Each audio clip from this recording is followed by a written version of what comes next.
Hello everyone! Welcome to my channel. And for today's video is ituturo ko sa inyo on how to convert your credit card limit into cash. Pero bago yan, kung bago ka sa aking channel, huwag mo nang kalimutang i-like ang video na ito, pagkiklik ang subscribe button, pati na rin ang notification bell para update kayo sa mga susunod ko pang videos. Kung sa Facebook po naman kayo nanonood, pakipollow po ang ating page.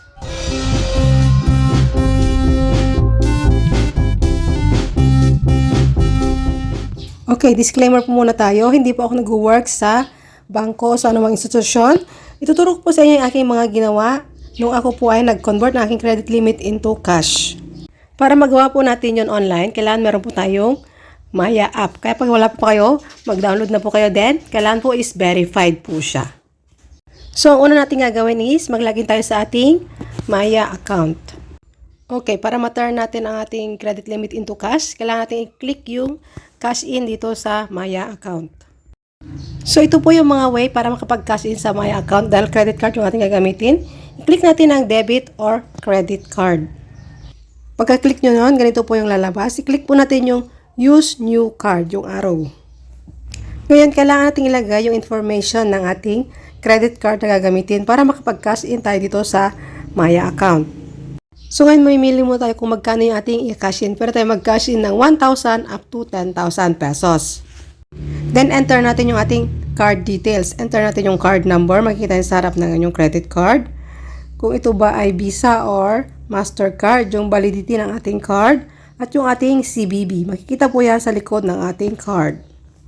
Pag nalagyan na natin lahat ng ating mga details, i-double check po natin. Then click continue. So, ayan, magka-cash in po tayo ng 5,000. Meron po siyang 200 charge.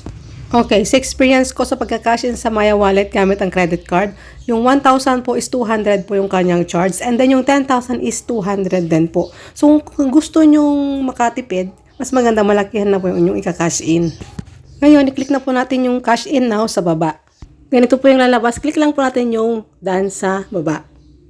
Then after that, pasok na po agad sa ating my account yung ating kinash in from our credit card. Ganun lang po siya kabilis. As in, 1 to 2 minutes lang, mag-credit na siya agad dito sa inyong Maya wallet. So ayan, na-convert na po natin into cash yung laman ng ating credit card. So isa lamang po ito sa mga ways para ma-convert natin into cash yung ating mga credit card limit. Pero kung gusto nyo po yung buong credit card limit ang inyong makuha, pwede ko kayong pumunta sa inyong mga bank.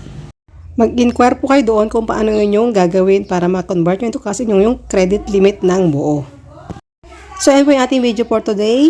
I hope na meron kayong natutunan. Huwag niyo pong kalimutang i-like ang video na ito, pag-click ang subscribe button, pati na rin ang notification bell para ma-update kayo sa mga susunod ko pang videos. At kung sa Facebook page po kayo nanonood, paki-follow po ang ating page. And this is Mama Jing. See you in my next videos. Bye!